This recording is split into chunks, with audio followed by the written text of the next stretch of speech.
নজর রাখছি এই মুহূর্তে যে খবরের দিকে দেখাচ্ছি যে ছবি একেবারে জেলা তৃণমূল কংগ্রেসের প্রস্তুতি সভা, সেই সভাতে প্রত্যেকেই উপস্থিত। কিছু কিছু ভালো ছাত্র রয়েছেন যারা ক্লাস করেন না, মাস্টারের পড়া ভালো লাগে না, বাড়িতে তারা পড়াশোনা করেন। হয়তো কেউ কেউ এখানে উপস্থিত না হয়ে বাড়িতেই পড়াশোনা করছেন, বাড়িতে প্রস্তুতি নিচ্ছেন।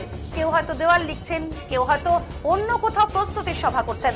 কোচবিহার জেলা তৃণমূল কংগ্রেসের 21শে জুলাইয়ের প্রস্তুতি সভায় অনুপস্থিত বর্ষিয়ান তৃণমূল নেতা তথা কোচবিহার পুরসভার পুরপ্রধান রবীন্দ্রনাথ ঘোষ এবং তৃণমূল মুখপাত্র তথা প্রাক্তন সাংসদ পার্থপ্রতিম রায়ের নাম উল্লেখ না করে এভাবেই কটাক্ষ করলেন উত্তরবঙ্গ উন্নয়ন মন্ত্রী উদয়ন গুহ।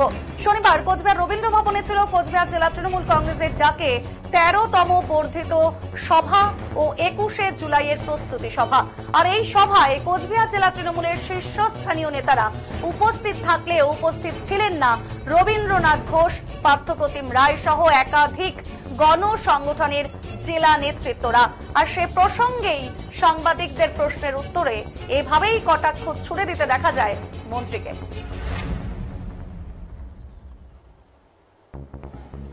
আচ্ছা, আমরা আমাদের মিটিং এর কাজ শুরু করছি। আমাদের গত দ্বাদশ যে বর্ধিত সভা হয়েছিল, তারপর এটা আজকে আমাদের ত্রয়োদশ সভা, বর্ধিত সভা, তার সাথে আমাদের 21শে জুলাই। কিছু কিছু ভালো ছাত্র ওই মাস্টারমশাই বলতে পারবেন ক্লাস করে না, মাস্টারের পড়া ভালো লাগে না, বাড়িতে তারা পড়াশোনা করে বসে।